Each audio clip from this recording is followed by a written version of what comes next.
Seventh হাউসের সান। Seventh হাউসের সান থাকলে তারা সাধারণত কি ধরনের রেজাল্ট পাবে?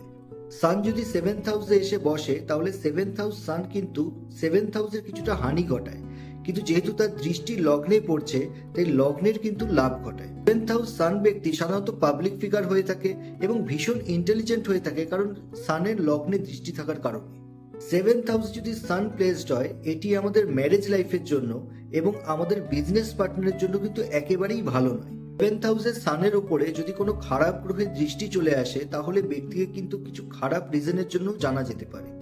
সেভেন্থ হাউসের সান ব্যক্তি সাধারণত জেনিটালস, ইউরিনাল প্রবলেম এবং এসটিডি রিলেটেড সমস্যা দেখা যায়। চার্টে যদি অন্যান্য যোগও সাপোর্ট করে তাহলে সেভেন্থ হাউস সান ব্যক্তির কিন্তু সাধারণত সেকেন্ড ম্যারেজ হয়ে থাকে। সেভেন্থ হাউস সান ব্যক্তির একটি বেস্ট রেমেডি হলো তার স্পাউসকে দেবী মনে করা।